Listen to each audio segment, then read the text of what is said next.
আসসালামু আলাইকুম। প্রিয় দর্শক, অন্য মঞ্চের আলাপ চাইতে আপনাদের সকলকে আমন্ত্রণ জানাচ্ছি। কবি লিখেছিলেন, কতটা পথ হাঁটলে তাকে পথিক বলা যায়। ডক্টর মোহাম্মদ ইউনূসের ক্ষেত্রে এটা প্রযোজ্য হবে কতটা অপমানিত হওয়ার পর তিনি অপমানিত হন। এখন এই যে ইটালিতে গেলেন, যাওয়ার আগে ওনার যখন শিডিউল টিডিউল তৈরি হলো, যখন এই শফিকুল ইসলাম যখন বললেন যে 12 তারিখে উনি রওনা হবেন, ফেরার তারিখটা বললেন না, আমি তখন একটা ভিডিও করেছিলাম 6 তারিখে।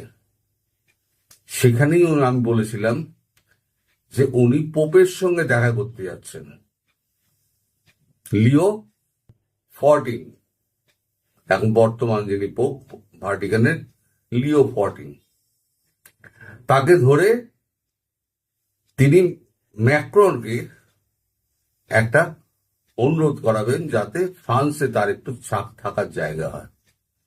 আসলে এই যে ভিজিটটা না, এটা দেখানো হচ্ছে, ওটা দেখানো হচ্ছে, এসব হচ্ছে ফালতু ব্যাপার। আসলে ওনার আশ্রয়স্থল খোঁজার জন্য উনি এই ভিজিটটা করছেন, সেটা আমরা অনেক আগেই খবর পেয়ে গেছি। আমি 6 তারিখে এটার ওরে ভিডিও করেছিলাম, আপনারা দেখে নিতে পারেন। আগাম বলে দিই তো, তাই আপনাদের মনে হয় কই হচ্ছে না। তো তাই এখন তো আপনারা জানতেই পারছেন যে ইতালিতে গিয়েছেন উনি পোপের সঙ্গে দেখা করবেন। আদৌ লিও 14 কি দেখা করবেন? কারণ ইটালির প্রেসিডেন্ট, ইটালির প্রধানমন্ত্রী যে মেলোনি, জর্জিয়া মেলোনি, তার সঙ্গে আমাদের প্রধানমন্ত্রীর একটা দারুণ সখ্যতা রয়েছে।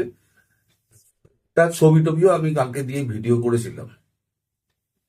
ডক্টর ইউনূসের ছবিটা দিয়ে নি, অন্যকে আর অপমানিত আমি করতে চাই না। উনি এখন অফ রোডের যাত্রী, মানে ওই যে খানা খন্দ গর্তে ভর্তি যে রাস্তায় একটা ভাঙা গাড়ি নিয়ে তিনি ঝপাং ঝপাং করতে করতে যাচ্ছেন, ওই গর্তগুলো পড়ছে আর একটা করে ঝাঁকানি হচ্ছে, তার মানে উনি একবার করে অপমানিত হচ্ছেন।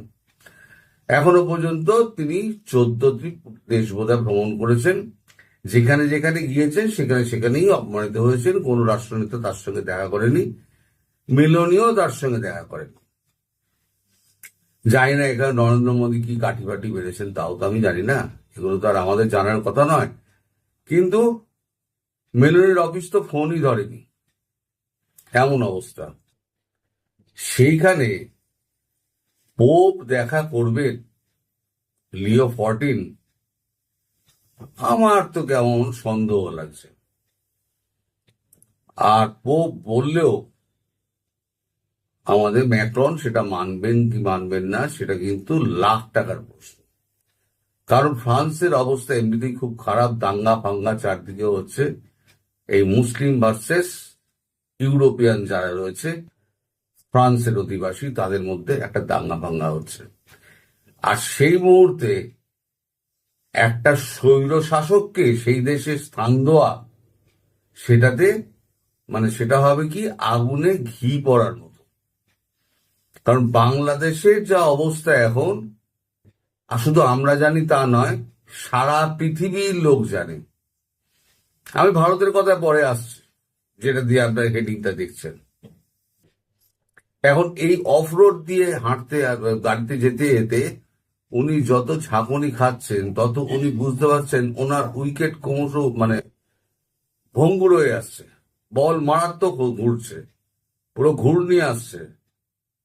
এই অবস্থায় উনি এখন দোলাচলে আছেন যে দেশে ফিরবেন কি ফিরবেন না। আচ্ছা, আমি ওই ভিডিওতে একটা কথা বলেছিলাম যে হয় উনি যাওয়ার পথে অথবা ফেরার পথে উনি ভারতে কারোর সঙ্গে দেখা করতে চান। এবার আমি ভেতরের গল্পটা আপনাদের কালকে বলি। কালকে যে খবরটা আমি পেয়েছি সেটা হচ্ছে, আপনাদের খলিলুর রহমান, তিনি আমাদের বিদেশ দপ্তরে বেশ কয়েকবার যোগাযোগ করেছেন এবং প্রধানমন্ত্রীর সচিবকেও ফোন করেছেন যে প্রধানমন্ত্রীর সঙ্গে একটা 5 মিনিট যে সাক্ষাৎ হয়, প্রধানমন্ত্রীর দপ্তর থেকে কোনো উত্তর দেওয়া হয়নি। ঠিক তেমনই উত্তর দেওয়া হয়নি জয়শঙ্করের অফিস থেকেও। তার মানে একেবারে ভারতবর্ষ পাত্তাই দিচ্ছে না, ভারতবর্ষ ট্রাম্পকে পাত্তা দিচ্ছে না। এই যে আপনার পিস মিটিং হচ্ছে না ইজিপ্টে, সেই পিস মিটিং এ ভারতবর্ষের প্রধানমন্ত্রী নরেন্দ্র মোদী তো যাননি, জয়শঙ্করজিকে পর্যন্ত পাঠাননি, পাঠিয়েছেন বিদেশ দপ্তরের একজন প্রতিমন্ত্রীকে, যার কোনো কাজ থাকে না। একটা ছোটখাটো দল থেকে নেওয়া হয় তো গভর্নমেন্ট করার জন্য, এনডিএ, তা একটা মন্ত্রিত্ব দিয়ে দেওয়া হয়, ওই কলম পেশার কাজ, তাকে পাঠিয়ে দিয়েছেন। তাহলে ভারতবর্ষ 2 পয়সার দাম দিচ্ছে না আমেরিকাকে। যে ভারতবর্ষ 2 পয়সার দাম দেয় না আমেরিকাকে, সে বাংলাদেশকে কি দাম দেবে? তারপরে তো বাংলাদেশ তো ওখানে বসে, বিদেশে বসে যেখানে গিয়েছেন সেখানে ভারতবর্ষ সম্পর্কে উনি বিষোদ্গার করেছেন। আবার ভারতবর্ষে এসে নরেন্দ্র মোদীর সাক্ষাৎ পাওয়ার জন্য তিনি বিভিন্ন দপ্তরে খলিলুরকে দিয়ে যোগাযোগ করাচ্ছেন। তাই বলছি, আর কত অপমানিত হলে তবে তিনি বুঝবেন তিনি অপমানিত হয়েছেন। তার এই অফরোডের গাড়ি চলা আর ঝাঁকানি, তাতে কিন্তু ওনার ইমেজ মারাত্মক রকমের ক্ষতি হচ্ছে। ওনার অবস্থাটা কেমন হয়েছে আমি আপনাদের বলি, একটা গল্প ছলে বলছি, তো এটা বাস্তবেও আপনারা তো দেখেছেন। কারণ আমাদের এখানে কলকাতা শহরে আগে প্রচুর জায়গা ছিল, এখন আর জায়গা টায়গা নেই। এখন আমাদের কমিউনিটি হল ভাড়া করে, যেমন আমার ছেলের বিয়েতেও কমিউনিটি হল ভাড়া করতে হচ্ছে, হল ভাড়া করে সেখানে বিয়ে দিতে হচ্ছে। কারণ এখানে মাটি নেই, সব একেবারে বাড়ি হয়ে গেছে, লম্বা লম্বা উঁচু উঁচু ফ্ল্যাট হয়ে গেছে। তা যখন আগে সামিয়ানা টানিয়ে যখন এই সমস্ত বিয়ে থা হতো না, তখন হালুইকরের সঙ্গে একটা লোক থাকতো বাঁশের লাঠি নিয়ে, তাকে বলতো তারণদার, নাম ছিল তারণদার। তার কাজ ছিল কি, গেটের সামনে এবং চৌহদ্দিতে সে লাঠি নিয়ে ঘুরে বেড়াতো, পাড়ার যত নেড়ি কুত্তা আছে সেই নেড়ি কুত্তাগুলো এসে বিয়ে বাড়ির সামনে ওখানে ভিড় বাড়াতো। আর ওই তারণদার কি করতো, যখনই দেখতো তখনই আচ্ছা করে লাঠি দিয়ে পেটাতো, পেটালে পরে কুকুরগুলো পালিয়ে যেত। আবার হয়তো 1 মিনিট 2 মিনিট 5 মিনিট 10 মিনিট বাদে আবার দল বেঁধে ওই হাড্ডি খাওয়ার জন্য চলে আসতো। তো এদের হাজার মারো এই কুত্তাদের, সেই কুত্তারা কিন্তু যাবে না, ওদের গো হাড্ডি না পাওয়া পর্যন্ত ওরা যাবে না। এখন তো আমাদের এখানে নির্বীজকরণ ফরণ হওয়ার পরে তো এখন আমাদের নেড়ি অনেক কমে গেছে, অনেক কমে গেছে, প্রায় 60% নেড়ি কমে গেছে, সব নির্বীজকরণ করে দেওয়া হয়েছে। ওই জন্য নেড়িদের সন্তানাদি খুব একটা হয় না, কারণ এরা রাত্রিবেলা লোককে চলতে দেয় না, যখন তখন তেড়ে আসে, কামড়ে দেয়, তারপরে রাস্তাঘাটে বাস সেবা করে। আমাদের এখানে ঘন ঘন গাড়ি যাতায়াত করে, ব্যস্ত রাস্তায় পারাপার হয়, ফলে আমাদের এখানে নেড়ি কুত্তা কমে গেছে। কিন্তু বাংলাদেশে শুনছি তো নেড়ি কুত্তা অনেক বেড়ে গেছে। আবার নেড়ি কুত্তাদের তাড়ানোর জন্য সে তারণদারও নেই। আর এই এখন না আমাদের ইউনুস সাহেব হয়ে গেছে কি, সেই এরকম হয়ে গেছে, হাড্ডি যেখানে পাবে, হাড্ডির জন্য ইউনুস সাহেব, হাড্ডিটা হচ্ছে একটা ছবি, যার সঙ্গে তার সঙ্গে হোক একটা ছবি ওনার চাই। সে ইটালির মেয়রের অফিসে গিয়ে একটা কাতারের সোফায় বসে তো ছবি তুললো, ওনার ছবি একটা চাই। উনি এনার সঙ্গে দেখা করেছেন, তারপর মানে ওটাকে এস্টাবলিশ করা যে উনি কোথাও গিয়েছেন, কারোর সঙ্গে দেখা করেছেন। আসল কথাটা হচ্ছে উনি আশ্রয় সন্ধান করে বেড়াচ্ছেন, কারণ ওনার বুঝে গেছেন পিছে ঘূর্ণি ধরেছে, পিছে ফাটল ধরেছে, বল বাই বাই করে ঘুরছে, কখন কি হয়ে যায় কোনো ঠিক নেই, কোন সময় গতি পড়ে যায়। তা এখন উনি, আমি তখন সেই 6 তারিখের ভিডিওটাতে বলেছিলাম যে এখন উনি দোলাচলে রয়েছেন, যে আদৌ ফিরবেন না ফিরবেন না। যদি দেখেন যে উইকেটের প্রচন্ড রকম ঘূর্ণি, তাহলে কিন্তু ওনার আসার কিন্তু ডেট কিন্তু ঘোষণা করা হয়নি, ডেটটা কিন্তু উৎস রাখা হয়েছে। আমি এই এই যে আমি আমাদের দেশের এই যে দেরি কুত্তার গল্প করলাম, এর সঙ্গে কিন্তু আমি কারোর মেলাতে চাইছি না। আমি একটা উদাহরণ দিলাম যে হাড্ডির লোভ আর ইউনুস সাহেবের ছবির লোভ। আর যে নিজেকে একবার একটা মেয়রের সঙ্গে বসিয়ে দেয়, তার গেটকে যখন নিচে নামিয়ে দেয়, তাহলে প্রধানমন্ত্রী তাকে ভ্যালু দেবে কেন? একটা ছোট একটা স্টেটের একটা শহরের একটা মেয়র, তাও দেখলাম তিনি একটা সিঙ্গেল চেয়ারে, তার যে সহকারী তিনি একটা সিঙ্গেল চেয়ারে মানে সোফায়, আর উনি বসে আছেন লোক লস্কর সমেত সমস্ত লম্বা লাইন দিয়ে যে সোফাগুলো আছে সেই সোফারে একটা কাতারে বসে আছেন। ওনার একটা সিঙ্গেল সোফাও জোটেনি। শুরু করেছিলাম কবির কবিতা দিয়ে, কতটা পথ চললে পরে প্রতীক হওয়া যায়, আর কতটা অপমানিত হলে তবে অপমানিত হওয়া যায়। ডক্টর ইউনূসের ক্ষেত্রে সেটা হচ্ছে একদম প্রযোজ্য। কারণ ভারতবর্ষ এখন এমন একটা অবস্থানের মধ্যে রয়েছে, যে কোনো সময় যা কিছু হতে পারে। তাই এর মধ্যে ডক্টর ইউনূসের সঙ্গে দেখা করে ভারতবর্ষ আর জটিলতা বাড়াতে চায় না। ভারতবর্ষ নিজের অবস্থান ঠিক করে নিয়েছে, কি করে কি করবে সব অবস্থান ঠিক করা হয়ে গেছে। যে কোনো দিন যে কোনো সময় হয়তো কিছুদিনের মধ্যে দেখতে পাবেন শেখ হাসিনা বিদেশ উড়ে গিয়েছেন।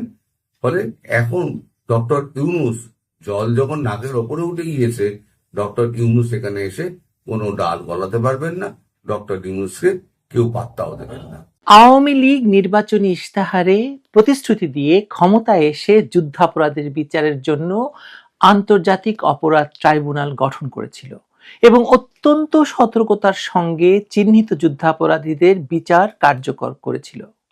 আর অবৈধ ইউনূস সরকার অবৈধভাবে ক্ষমতা দখল করে আন্তর্জাতিক অপরাধ ট্রাইব্যুনালকে ব্যবহার করছে তাদের জাতশত্রু শেখ হাসিনা এবং আওয়ামী লীগ নেতৃত্বের বিরুদ্ধে ফাঁসির রায় দিয়ে যুদ্ধাপরাধের শাস্তির বদলা নিতে।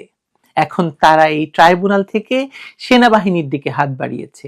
অন্তত 4 দফা আইন পাল্টে এখন আইনটিকে এমন অবস্থায় নিয়ে যাওয়া হয়েছে যে এখানে অভিযোগ মানেই ফাঁসি নিশ্চিত। আসুন এই যেমন ইচ্ছে আইন বদলের বিষয়টি পরিষ্কার করা। বাংলাদেশে আন্তর্জাতিক অপরাধ ট্রাইব্যুনাল একসময় ছিল মুক্তিযুদ্ধের সঙ্গে জড়িয়ে থাকা অপরাধের বিচারের জন্য গঠিত আদালত। 1971 সালের হত্যাযজ্ঞ, অগ্নিসংযোগ, ধর্ষণ, লুটপাট আর মানবতা বিরোধী অপরাধের বিচার করার জন্য 1973 সালে আইনটি প্রণয়ন করা হয়েছিল। সেই ট্রাইব্যুনাল নিয়ে যেমন আন্তর্জাতিক পরিমণ্ডলে প্রশংসা এসেছিল, তেমনি যুদ্ধাপরাধীদের রাজনৈতিক উত্তরসূরি জামায়াত বিএনপি শুরু থেকেই এর বিরোধিতা করেছে।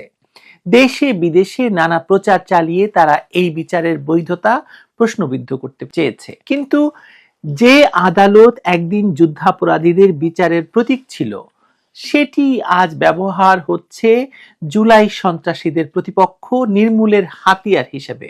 জুলাই 2024-এ ঘটে যাওয়া কথিত অভ্যুত্থান এবং সহিংসতার পর ক্ষমতা দখল করা ইউনূস সরকার ট্রাইব্যুনালকে ব্যবহার করেছে শেখ হাসিনা, আওয়ামী লীগ নেতাকর্মী এবং মুক্তিযুদ্ধপন্থী কর্মকর্তাদের বিরুদ্ধে প্রতিশোধের প্রক্রিয়া হিসাবে। প্রথমে বলা হয়েছিল জুলাইয়ের ঘটনাগুলোকে গণহত্যা হিসেবে বিচার করা হবে, কিন্তু আন্তর্জাতিক আইনের সংজ্ঞায় তা টেকেনি। এরপর সরকারের বক্তব্য যায় পাল্টে, এটি নাকি মানবতা বিরোধী অপরাধ। উদ্দেশ্য পরিষ্কার, যুদ্ধাপরাধীদের বিচারের প্রতিশোধ হিসাবে শেখ হাসিনা এবং আওয়ামী লীগ নেতৃত্বকে ফাঁসির কাঠে তোলা। এখন সেই পরিকল্পনার সম্প্রসারণ চলছে সেনাবাহিনী পর্যন্ত। এই লক্ষ্য অর্জনের পথ তৈরি করতে আন্তর্জাতিক অপরাধ ট্রাইব্যুনাল আইন 1973-এ 1 বছরের মধ্যেই 4 বার সংশোধনী আনা হয়েছে। এই ঘন ঘন সংশোধন বিচার নয়, বরং রাজনৈতিক উদ্দেশ্য পূরণের জন্য। এটাই মনে করেন অধিকাংশ আইনজ্ঞ। প্রথম সংশোধনীতে ট্রাইব্যুনালের এখতিয়ার বাড়িয়ে শুধু দেশের ভেতরে নয়, বিদেশে সংঘটিত ঘটনারও বিচার করার ক্ষমতা দেওয়া হয়। এর নিশ্চয়ই কোনো উদ্দেশ্য আছে।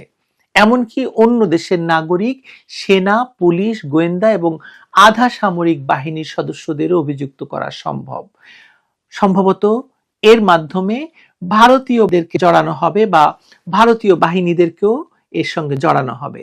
এতে কার্যত একটি জাতীয় আদালত নিজেকে আন্তর্জাতিক আদালতের জায়গায় বসিয়েছে, যা সাংবিধানিকভাবে অগ্রহণযোগ্য।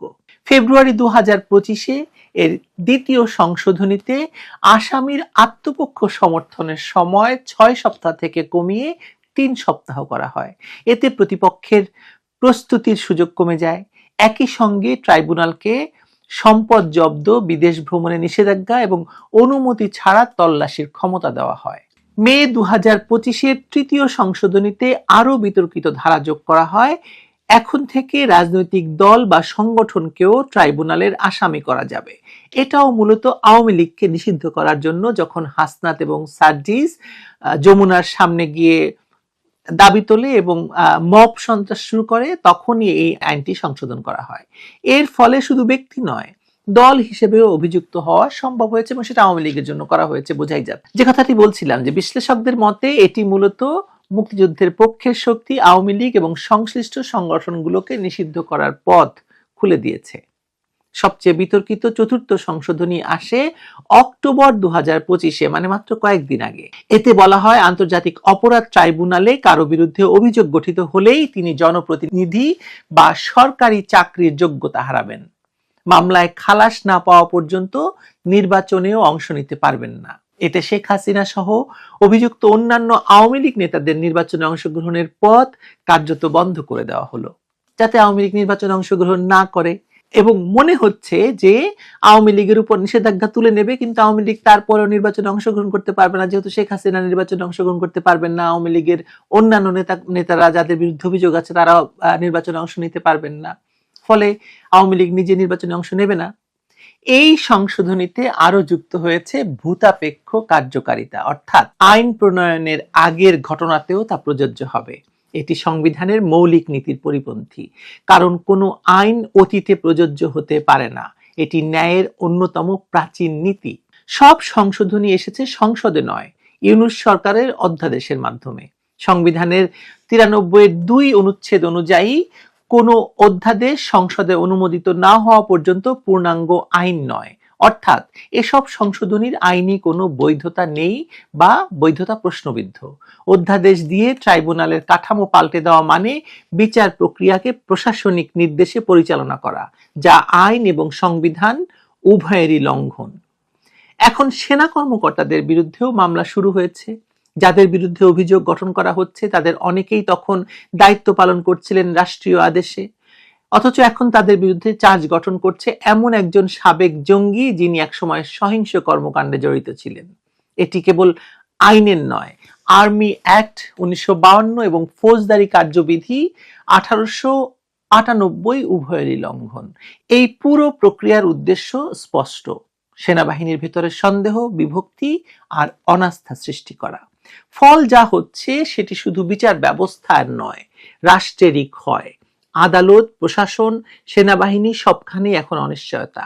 আইনের শাসন মানে যখন সরকারের ইচ্ছা, যেমন দরকার তেমন আইন বদলানো এবং একমাত্র প্রতিপক্ষের শাস্তি নিশ্চিতের উদ্দেশ্যে সেই আইন বদলানো, তখন একে আইন বলে না, বলে চোথা। এভাবে একটি রাষ্ট্র টেকে না। মুক্তিযুদ্ধের পক্ষের শক্তিকে নিশ্চিহ্ন করার পাশাপাশি সেনাবাহিনীকে দোষারোপ করার এই দ্বিমুখী রাজনীতি দীর্ঘমেয়াদে ভয়াবহ পরিণতি ডেকে আনতে বাধ্য। রাষ্ট্রপতির এখতিয়ার আছে সংবিধানের আলোকে এই অস্থিতিশীলতা রোধের। যদি পরিস্থিতি এমনই থাকে তাহলে তাকে নিরাপত্তা বাহিনীর সঙ্গে আলোচনায় বসে জরুরি পদক্ষেপ বিবেচনা করতে হতে পারে, কারণ এখন যা ঘটছে তার আইনি ভিত্তিক কোনো কিছু নয়, এটি রাষ্ট্রের অস্তিত্বের প্রশ্ন। যে আদালত মুক্তিযুদ্ধের ন্যায় বিচারের প্রতীক ছিল সেটি আজ পরিণত হয়েছে প্রতিশোধের যন্ত্রে। 1 বছরে 4 বার আইন বদল, ভূতাপেক্ষ কার্যকারিতা, অধ্যাদেশের অপব্যবহার, সেনাবাহিনীকে টেনে আনা, সব মিলিয়ে একটি বিষয় পরিষ্কার: আইন নয়, ইচ্ছাই এখন শাসন করছে। সরকার যেমন ইচ্ছা করছে সেভাবেই আইন করছে। বিচার তখনই ন্যায়সঙ্গত হয় যখন তা হয় প্রমাণের উপর, রাজনৈতিক প্রতিহিংসার উপরে নয়। আজ যে বিচার চলছে তাতে ন্যায় নেই, আছে লক্ষ্য ভিত্তিক প্রতিশোধ। উদ্দেশ্য একটাই, যাদের অপছন্দ তাদের ফাঁসি নিশ্চিত করা। যদি এই প্রবণতা না থামে তাহলে শুধু আওয়ামী লীগ নয়, পুরো রাষ্ট্র ব্যবস্থায় নিজের ভিত্তি হারাবে। আইন যখন আর ন্যায়ের জন্য নয় তখন সেটি শাসনের হাতিয়ার হয়ে যায়। আজ বাংলাদেশের আন্তর্জাতিক অপরাধ ট্রাইব্যুনাল ঠিক সেই জায়গাতে এসে দাঁড়িয়েছে। আরো ভয়ঙ্কর হলো সরকারের ভূমিকাটা দেখেন আপনি। সরকার হচ্ছে মামলার বাদী, কিন্তু আদালত সিদ্ধান্ত নেয় প্রমাণের ভিত্তিতে কার বিরুদ্ধে পরোয়ানা জারি হবে। এখানেই সরকারের এক মুখপাত্র প্রোপাগান্ডা সচিবের বক্তব্য পুরোটা বিষয়ে একদম স্পষ্ট করে দিয়েছে। প্রোপাগান্ডা সচিব বলেছেন, সেনাবাহিনীর আর কারো বিরুদ্ধে পরোয়ানা জারির পরিকল্পনা সরকারের নেই। এখন প্রশ্ন হলো, পরোয়ানা জারি করা আদালতের কাজ না সরকারের? যদি সরকার আগেই জানে কার বিরুদ্ধে পরোয়ানা হবে, কার বিরুদ্ধে হবে না, তাহলে আদালতের দরকারটা কি ভাই? আদালত কি তাহলে স্বাধীন থাকলো? এই একটা বাক্যেই কিন্তু সব পরিষ্কার হয়ে যায়। নির্বাহী বিভাগ যখন আদালতের সিদ্ধান্ত নিয়ে পরিকল্পনা শব্দটা ব্যবহার করে তখন বোঝা যায় আদালত আর স্বাধীন নেই। সব কিছু হচ্ছে ওই যমুনার পরিকল্পনা, অথবা এই মিন্টু রোডের পরিকল্পনা, অথবা আইন মন্ত্রণালয়ের পরিকল্পনার মাধ্যমে। আদালত এখন সরকারের একটি শাখা, যেখানে সিদ্ধান্ত হয় উপরের নির্দেশে। আর এটা শুধু রাজনৈতিক অন্যায় নয়, আইনগত অর্থে সরাসরি আদালত অবমাননা। এর বিচার তো একদিন হবেই। সরকার বলছে তারা ন্যায় বিচার করছে, যারা গুম হয়েছিল তাদের জন্য বিচার, কিন্তু ন্যায় বিচার মানে প্রতিশোধ নয়। ন্যায় বিচারের উদ্দেশ্য হলো সত্য বের করা, শাস্তি দেওয়া, শাস্তি দেওয়া নয়। আজ সেই সত্য হারিয়ে গেছে। দেখা যাচ্ছে যারা তখন কোনো কারণে র্যাব বা ডিজিএফআই এর কোনো পদে ছিলেন তারা সবাই আসামি। কেউ ভালো কাজ করলেও জোর করে সেখানে পাঠানো হলেও সবাইকে একই ছাঁচে ঢুকিয়ে দেওয়া হচ্ছে। তাহলে শেষ কথা কি দাঁড়ালো? আন্তর্জাতিক অপরাধ ট্রাইব্যুনালে শেখ হাসিনার শাসন আমলে গঠিত হয়েছিল মুক্তিযুদ্ধের সময় সংগঠিত মানবতা বিরোধী অপরাধের বিচার করার জন্য, কিন্তু এক বছরে বারবার এই আইনের ধারা বদলে ইউনূস সরকার এই ট্রাইব্যুনালকে একেবারে একটি আইনগত আয়না ঘরে পরিণত করেছে, যেখানে ন্যায় বিচারের মুখোশ আসলে বন্দিত্বের বৈধতা দেওয়া, আর কিছু না। যে আয়না ঘরে এখন মানুষকে বিচারের নামে বন্দিশালায় রাখা হচ্ছে, সেই যে আয়না ঘরে এক সময় মানুষকে নাকি বন্দি রাখা হয়েছিল, সেই আয়না ঘরকেই এই আইন দ্বারা বৈধ ঘোষণা করে দেওয়া হচ্ছে। কারণ এই আইনের মাধ্যমে শাস্তি নিশ্চিত, ফাঁসি, না হলে আয়না ঘরে বন্দি করা যাবে। আইনগতভাবে একটি আয়নাঘর প্রতিষ্ঠার জন্য এই আইন তৈরি করা হচ্ছে। এই প্রবণতা যদি না থামে তাহলে বিচার নয়, ভয় আর আইনকে বুড়ো আঙ্গুলি দেখানোর একটা সংস্কৃতি আরো প্রতিষ্ঠিত হবে। দেখা যাক কোথাকার পানি কোথায় গড়ায়, কে কাকে কোন আয়না ঘরে রাখে, দেখা যাক। ভালো